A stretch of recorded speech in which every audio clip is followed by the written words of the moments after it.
Viejo. Layo sabi niya. So ito na yung ganda ng mga mountain, no? Saddleback. Hindi yan Saddleback, tita. No, dito Orange County. So this is the modern day Colossae. Right? Yan po yung ating mapa. So, according to this scholar, this is very fertile region. Yung lupa yun na yan.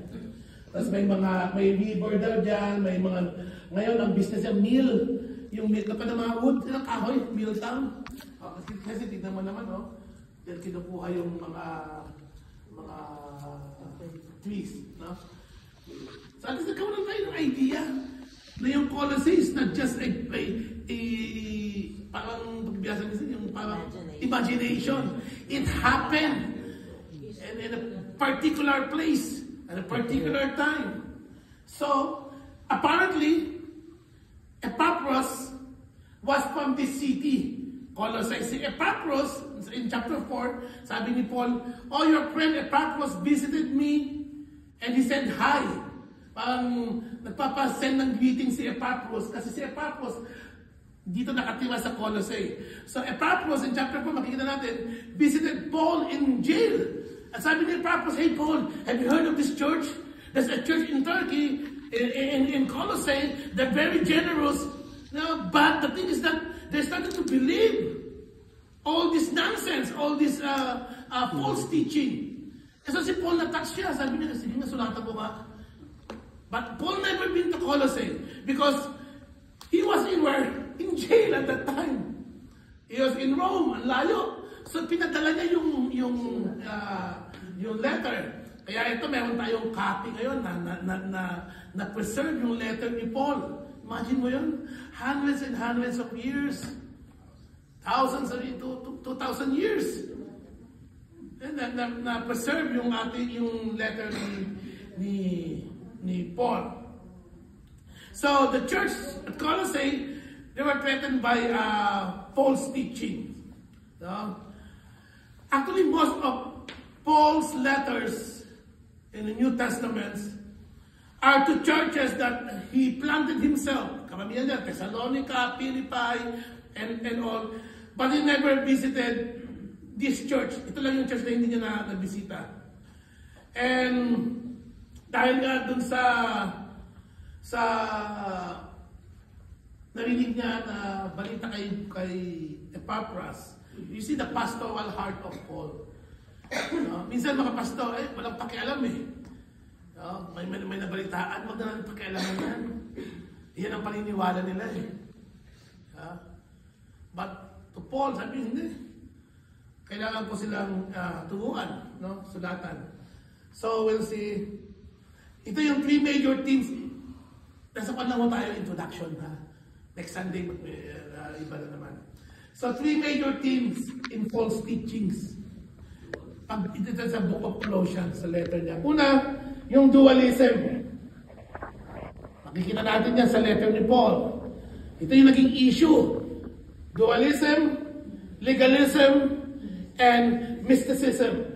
Ang prevalent dito ngayon sa modern day church, ang naging problema yung legalism at saka mysticism. No, discuss natin yan. Dualism. What is dualism? Dualism is the teaching that spiritual things are good while material or physical things are evil.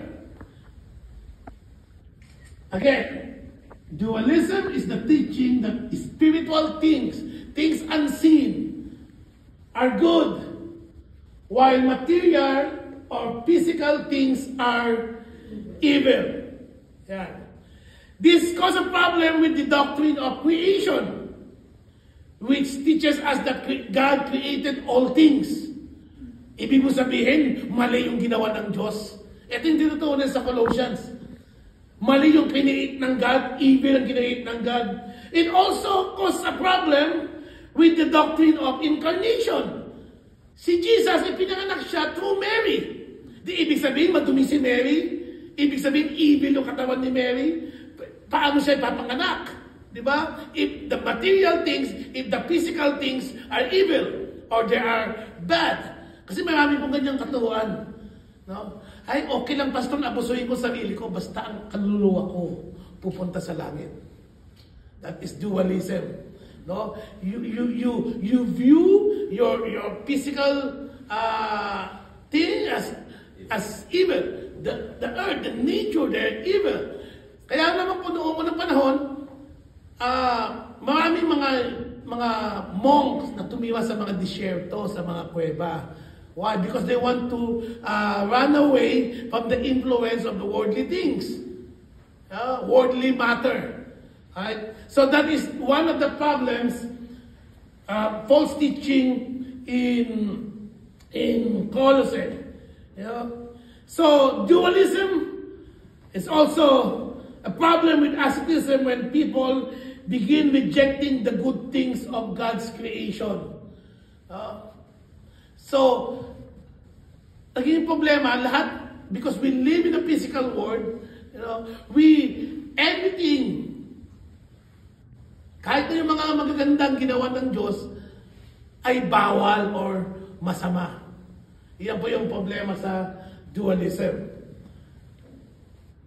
Pangalawa, legalism. Ito legalism. Problema, this is a problem during the time of Colossae. It is still a problem in the church today. Ang legalism is the teaching that we approach God on the basis of our works rather than by faith in Christ. Legalism shows up in the letter as Paul discusses such things as circumcision. Kailangan magpatuloy kayo upang kayo tanggapin ng Lord. Observing of holidays. Yung fiesta ni ganito, yung fiesta ng ganyan. Kailangan i-observe natin yon. Kung hindi, mawawala yung salvation natin. And various Jewish ceremonies. Kasi sa Jewish culture, ang dami ng ceremonies.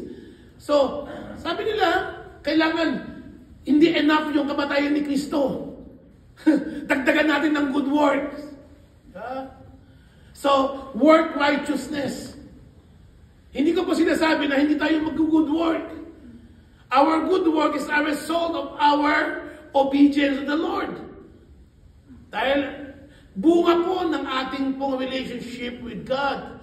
Hindi po natin binibili yung ating salvation sa pamamagitan po ng good works. Ay, pastor, siguro naman, tatanggapin ako ng Diyos dahil ang laki ng binibigay ko sa church. Nagiging legalistic tayo. Ay, si sister na ganito, palaging naka-rubber shoes. Church yun eh. Pinupunta, ayan po, mga legalism. Ay, mga babae, dapat mahaba lang buhok. Hindi nagpapagupit. Oo. Dapat ang mga babae, hindi nagpapantalon. Galing mga ganong churches. Madami po lang sa Pilipinas. Mayroon akong friend, actually sa southern part ng US, mayroon mga tawag na karamihan yan mga independent Baptist. Yan po, yung mga babae nakapalda lang. May dumating sa Pilipinas, ang dami nila ngayon, sa Tugigaraw.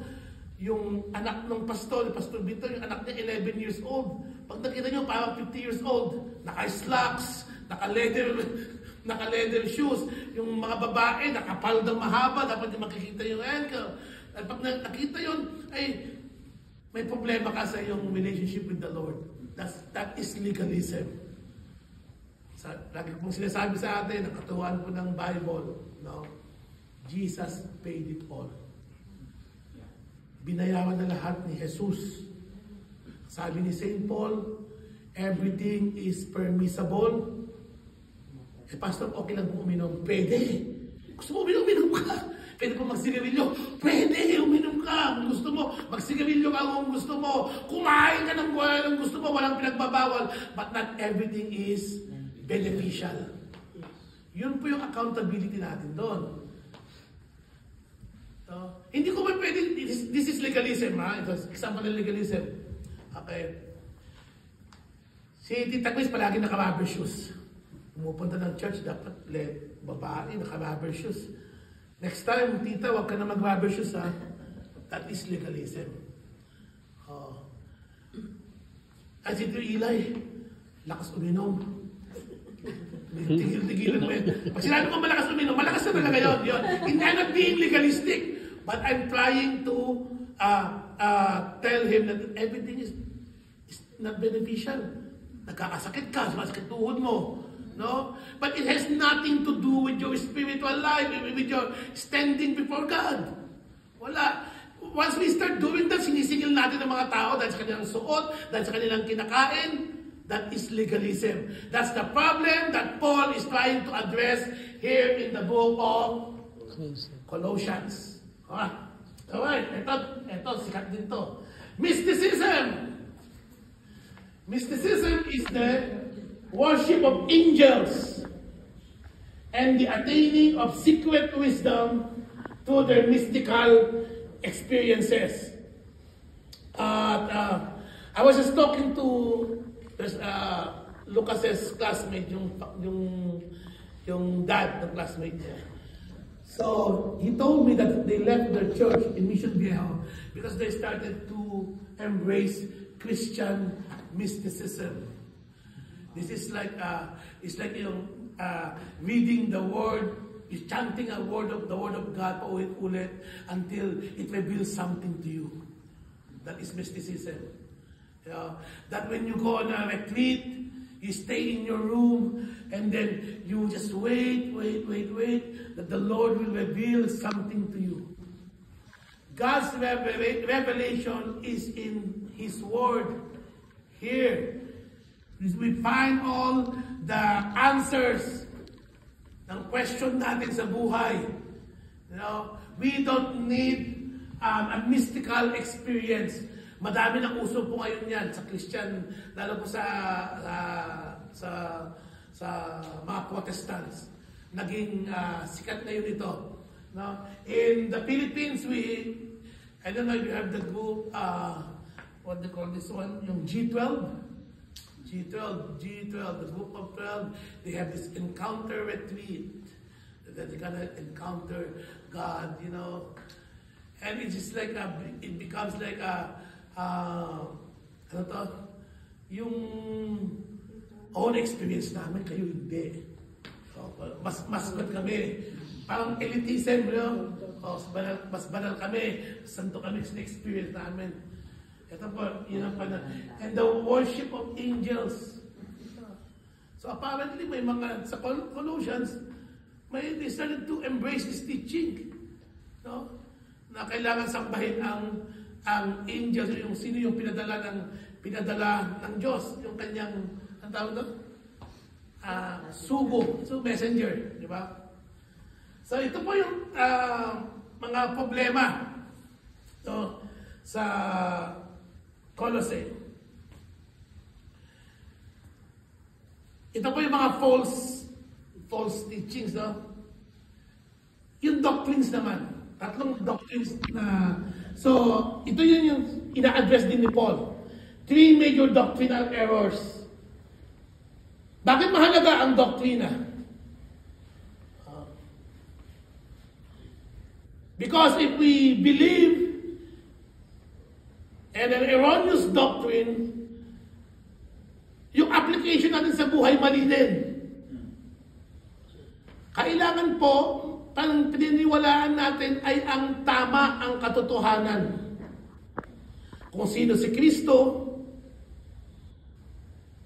kung sino ang Diyos, kung sino ang Holy Spirit.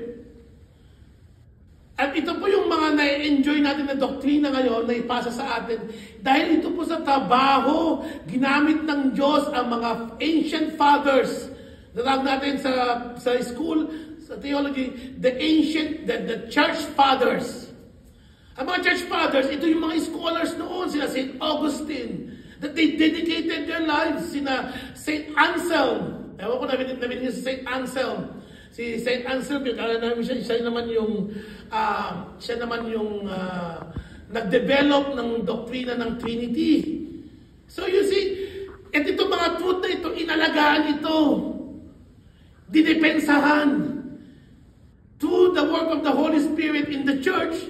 Nung una, yung Catholic Church kasi lang isa lang ang church doon Wala pa naman tayong mga Protestant doon. Di ba? The Catholic Church, yung mga scholars nila. No, we are indebted to them sa mga pinaniniwalaan natin ngayon ng tamang doktrina. No? Nagkagulo-gulo na lang during the Reformation. No? Dahil may mga konti. Within the Catholic Church, nag-split ka din sila yung schism. Di ba? Yung Eastern Catholic at saka yung the Roman Catholic. Alam niyo ba kung anong pinag-awayan lang? Bakit sila hiwalay? When we went to Greece, pumunta kayo sa Greece, sa Russia, ito yung Orthodox Church. Ang pinag-awayan lang nila, simple lang. Kung saan nagsimula ang Holy Spirit, saan nang gagaling? Sa Trinity. Is the Holy Spirit proceeded from the Father or the Holy Spirit proceeded from the Son? Sabi ng mga Roman Catholic, no, galing siya from the Son. Proceeded siya from the Father. Hindi sila magkasundo. O sige, hiwalay na lang tayo. Hiwalay na lang tayo. You see how important doctrine is?